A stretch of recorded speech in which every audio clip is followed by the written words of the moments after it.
नमस्कार दोस्तों। आज अपन टॉपिक ले रहे हैं। कोई टॉपिक का नाम नहीं है, ऐसे ही महत्वपूर्ण तथ्य है।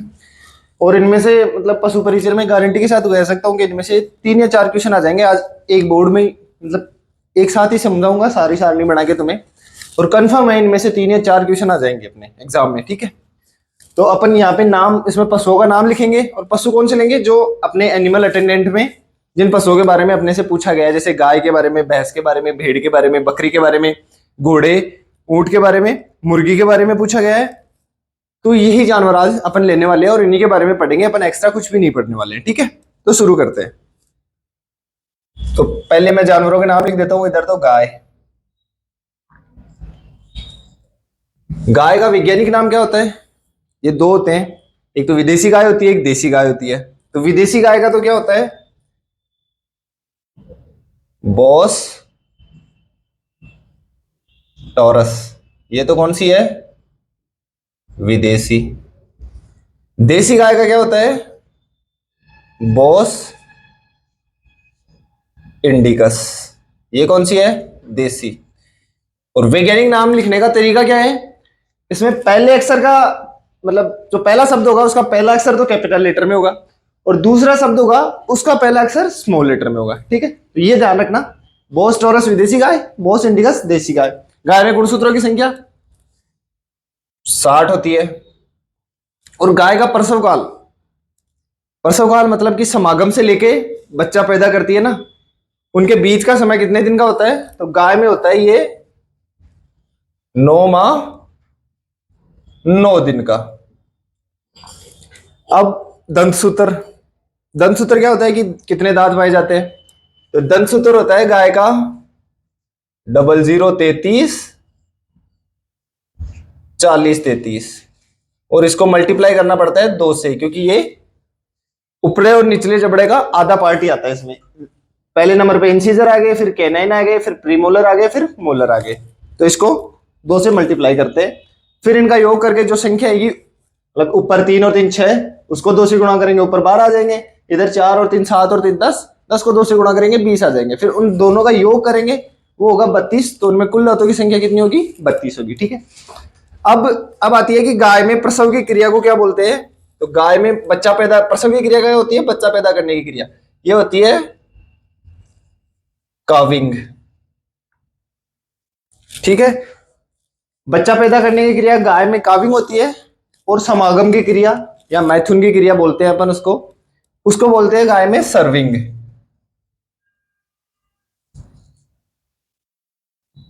ठीक है। ये तो हो गई गाय के बारे में। वैज्ञानिक नाम बोस टॉरस। और ये विदेशी गाय का, देसी गाय का हो गया बोस इंडिकस। गुणसूत्रों की संख्या 60, प्रसव काल 9 माह 9 दिन। दंतसूत्र हो गया 0033 4033 और प्रसव की क्रिया काविंग हो जाएगी और समागम की क्रिया सर्विंग हो जाएगी। उसके बाद में अपन लेते हैं भैंस को। भैंस का वैज्ञानिक नाम क्या है? बुबेलस बुबेलिस, ठीक है। अब भैंस 2 प्रकार की होती है, एक तो जलीय भैंस होती है, एक दलदलीय भैंस होती है। तो उनमें अलग अलग गुणसूत्र होते हैं। जलीय भैंस में 50 गुणसूत्र होते हैं और दलदलीय भैंस में 48 गुणसूत्र होते हैं। भारत में पंजीकृत भैंसों की नस्लों में सिर्फ एक ही दलदलीय भैंस है, बाकी सारी जलीय भैंस है जो अपने काम में आती है वो भी जलीय भैंस है।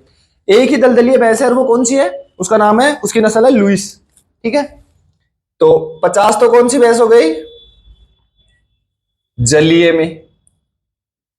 और 48 कौन सी में हो गए? दलदलीय में। अगर नोट्स बना रहे हो आप तो वहां पे ऐड कर लेना। दलदलीय भैंस सिर्फ एकमात्र है भारत में पंजीकृत नस्ल उसकी, और वो कौन सी है? लुइस। अब भैंस का प्रसव काल कितने दिन का होता है? तो भैंस में होता है 10 माह 10 दिन का होता है, ठीक है। भैंस का दंतसूत्र जो गाय का है वही भैंस का होगा, वही भेड़ का होगा, वही बकरी का होगा। तो दंतसूत्र सेम आ जाएगा, ठीक है। उसके बाद में प्रसव क्रिया और समागम की क्रिया, ये भी गाय और भैंस में सेम ही होती है, तो ये भी सेम आ जाएगी, ठीक है। उसके बाद में फिर लेते हैं अपन बकरी। बकरी का वैज्ञानिक नाम क्या होता है? Capra hircus. वैज्ञानिक नाम हो गया कैप्रा हिरकस। गुणसूत्रों की संख्या बकरी में गाय की बराबरी होती है। जितने गुणसूत्र गाय में होते हैं उतने ही बकरी में होते हैं। कितने होते हैं? 60। और बकरी का प्रसव काल क्या होता है? वो होता है 5 माह प्लस 5 दिन। 5 माह 5 दिन, ये तो बकरी का होता है। और बकरी में दंत सूत्र बताया आपको, गाय के समान ही होता है, सेम ही होता है। बकरी में प्रसव क्रिया क्या कहलाती है? किडिंग कहलाती है। किडिंग क्यों कहलाती है? बकरी के बच्चे को इंग्लिश में किड बोलते हैं, ठीक है। तो बकरी में प्रसव की क्रिया क्या होगी?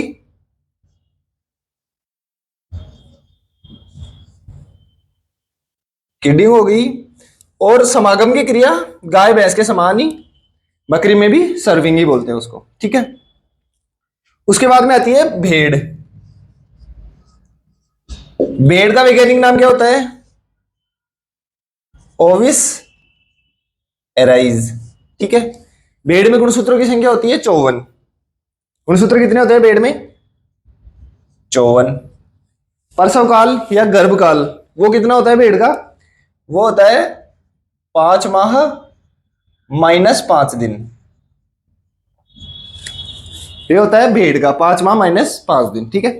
फिर उसके बाद में दंत सूत्र बताया आपको, गाय में, भैंस में, बकरी में, भेड़ में, तीनों में दंत सूत्र सेम ही होगा। तो वही 0033 40 33, ठीक है। अब भेड़ के बच्चे को क्या बोलते हैं? देसी भाषा में तो उन्होंने बोला भी ना पा, बाकी इंग्लिश में भी लेम बोला करी। तो प्रसव की क्रिया क्या हो जाएगी? लेम्बिंग हो जाएगी। तो भेड़ में प्रसव की क्रिया क्या होती है? लैम्बिंग हो गई, ठीक है। और उसके बाद में भेड़ में समागम की क्रिया क्या होती है? उसको बोलते हैं टपिंग। समागम की क्रिया होती है, उसको बोलते हैं अपन टपिंग, ठीक है। उसके बाद में अपन घोड़ी लेते हैं। घोड़ी का वैज्ञानिक नाम क्या है? घोड़ी का वैज्ञानिक नाम है इक्वस कैबेलस। हाँ, इक्वस कैबेलस। इक्वस कैबेलस, डबल एल आएंगे इधर। घोड़ी का वैज्ञानिक नाम हो गया इक्वस कैबेलस। इसमें गुणसूत्रों की संख्या कितनी होती है? घोड़ी में ऊंट से 10 कम होते हैं, तो ऊंट में 74 होते हैं, घोड़ी में हो गए 64, ठीक है। घोड़ी का गर्भकाल कितना होता है? घोड़ी का गर्भकाल होता है 11 माह 11 दिन। घोड़ी का गर्भकाल हो गया 11 माह 11 दिन। अगर वहां पे एग्जाम में दिनों में दिया हुआ हो, जैसे कि गाय का गर्भकाल पूछा और वहां पे दिन दे दिए हो, जैसे 280 दिन दे दियो, तो आप इनसे इजीली कैलकुलेट कर सकते हैं। 9 माह, एक माह में 30 दिन हो गए, तो 9 या 270 तो वो हो गए, और 9 ये तो 279 हुए, तो वो 1-2 दिन ऊपर नीचे हो सकता है।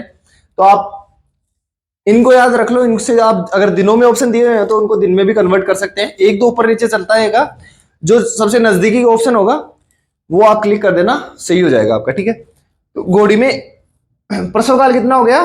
11 माह 11 दिन। अब घोड़ी का दंत सूत्र, दंत सूत्र में ये है कि घोड़े का अलग है और घोड़ी का अलग है। घोड़े में क्या होता है? एक केनाइन दांत होता है, मतलब दोनों जबड़ों में केनाइन दांत प्रेजेंट होते हैं, जबकि घोड़ी में एब्सेंट होते हैं। तो दंत सूत्र लिखना पड़ेगा। तो घोड़े का लिखेंगे अपन 31 33 31 33, और घोड़ी में कितना होगा? 30 33 30 33 30 33, ठीक है। अब घोड़ी में प्रसव की क्रिया क्या कहलाती है? घोड़ी में प्रसव की क्रिया कहलाती है फोलिंग।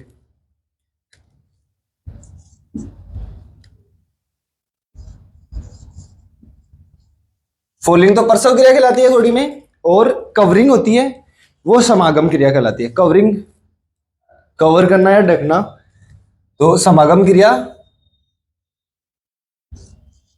कवरिंग कहलाती है, ठीक है। उसके बाद में एक ऊंट बचा है अपने और एक मुर्गी बची है, तो इन दोनों के बारे में और देख लेते हैं। ऊंट, ऊंट भी दो प्रकार के होते हैं। एक होते हैं एक कुबड़ वाले, दूसरे होते हैं 2 कुबड़ वाले। तो उन दोनों का वैज्ञानिक नाम अलग अलग है। तो पहला तो कौन सा हो गया? कैमेलस इसमें स्मॉल, सेकेंड लेटर स्मॉल आता है, ड्रोमेडेरियस। और एक होता है केमेलस बैक्टीरियस। ठीक है, ड्रोमेडेरियस कौन सा होता है? दो कुबड़ वाला। हिंट के लिए मैं ऐसे दो लिख देता हूं। ड्रोमेडेरियस तो एक कुबड़ वाला होता है और बैक्टेरियस दो वाला होता है, तो एक और दो नंबर के हिसाब से समझ लेना। एक नंबर वाला एक कुबड़ वाला, दो नंबर वाला दो कुबड़ वाला। अब ऊंट में गुणसूत्रों की संख्या वही बताया था, घोड़े से 10 ज्यादा होती है, तो कितने होते हैं? 74 होते हैं। ठीक है, ऊंट का गर्भकाल कितना होता है? ऊंट का गर्भकाल होता है 13 माह 13 दिन। अब आता है ऊंट का दंत सूत्र। तो ऊंट का दंत सूत्र होता है 11, 33, 31, 23। ऊंट का दंत सूत्र होता है 11, 33, 31, 23। ठीक है, अब ऊंट में प्रसव की क्रिया वेटनरी की लैंग्वेज में कुछ नहीं बोलते हैं इसको। समागम की क्रिया होती है, उसको वेटनरी की लैंग्वेज में लखाना बोलते हैं। सुना होगा आपने, लखाना। ऊंट में समागम की क्रिया होती है, उसको लखाना बोलते हैं। ठीक है, अब लास्ट जानवर बचा अपने जो सिलेबस में है, वो है मुर्गी। ठीक है, अब मुर्गी का वैज्ञानिक नाम क्या होता है? मुर्गी का वैज्ञानिक नाम होता है गैलस, स्मॉल आएगा डी, डोमेस्टिकस। ठीक है, मुर्गी में गुणसूत्रों की संख्या, मुर्गी में और कुत्ते में सबसे ज्यादा गुणसूत्र होते हैं, और वो कितने होते हैं? 78। पशुधन श्रेणी में सबसे ज्यादा गुणसूत्र किसमें होते हैं? तो वो मुर्गी में ही होते हैं। कितने? 78। और सबसे कम भेड़ में कितने? 54। ठीक है, खच्चर में होते हैं 64 से, एक कम 63। क्यों होता है 63? क्योंकि सब में आपने देखा होगा सम संख्या में आएंगे, पर जो बांझ होते हैं ना, उनमें गुणसूत्रों की संख्या विषम संख्या में होती है। तो घोड़े में 64 है, खच्चर में 63 हो जाएंगे। और आपको एक बताया था म्यूल, हिन्नी में कितने होते हैं? उसमें घोड़ी आती है और गधे का क्रॉस होता है आपस में, तो हिन्नी में कितने? 62 गुणसूत्र, 61 गुणसूत्र होते हैं। ठीक है, मुर्गी में गुणसूत्रों की संख्या 78। इसका गर्भकाल, रोज अंडे देती है भाई मुर्गी, तो गर्भकाल तो कुछ नहीं होगा। दंत सूत्र, दांत होते नहीं है, इसमें चोंच होती है। ठीक है, इसमें प्रसव की क्रिया, मतलब अंडे देने की क्रिया, अंडे देती है मुर्गी, उसको बोलते हैं ओविपोजिशन। ठीक है, तो प्रसव अंडे देने की क्रिया क्या कहलाती है? ओवी पोजिशन, या इसी को क्या बोलते हैं? लेइंग।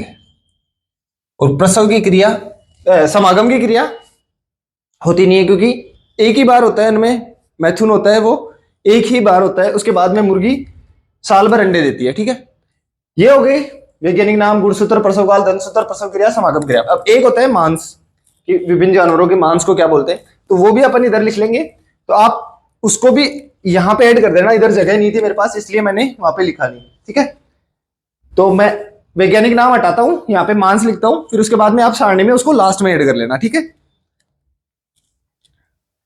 और ये इंपॉर्टेंट है भाई, इसमें से 3 या 4 क्वेश्चन कंफर्म आएंगे एग्जाम में। बी पार्ट अपने 45 नंबर का है, 3 या 4 क्वेश्चन तो इस सारणी से कंफर्म आएंगे, मैं लिख के दे रहा हूं ये बात आपको। ठीक है, अब होते हैं मांस। गाय के मांस को क्या बोलते हैं? बीफ बोलते हैं, मांस लिख लेते हैं इधर। ठीक है, भैंस के मांस को बोलते हैं केरा बीफ या बफन। बकरी के मांस को बोलते हैं चिवोन। भेड़ के मांस को बोलते हैं मटन। बकरी के और भेड़ के मांस में कंफ्यूज मत होना। क्यों? क्योंकि अपने ऐसे मीट खाने वाले नॉन वेजिटेरियन है, मतलब वेजिटेरियन को तो नहीं पता चला, जो नॉन वेजिटेरियन है उनको पता होगा कि अपन दुकान पे भी जाते हैं तो वहां पे जाके सिर्फ ऐसे ही बोलते हैं अपन कि हाँ भाई मटन दे दो, क्योंकि मटन का मांस भेड़ का होता है और वो बकरी के मांस की बात कर रहे होते हैं। बकरी के मांस को हमेशा चिबोन बोलते हैं। ठीक है, घोड़ी के मांस को बोलते हैं चैवोलिन। घोड़े के मांस को या घोड़े के मांस को चैवोलिन बोलते हैं। ऊंट के मांस का कोई नाम नहीं है, और मुर्गी के मांस का आपको सबको ही पता है, चिकन। मुर्गी के मांस को चिकन बोलते हैं। तो ये सारणी है, कंफर्म है इसमें से 3 या 4 क्वेश्चन एग्जाम में जरूर आएंगे। मैं फिर से रिपीट कर रहा हूं वही बात, कम से कम 3 या 4 क्वेश्चन इसी सारणी में से आएंगे।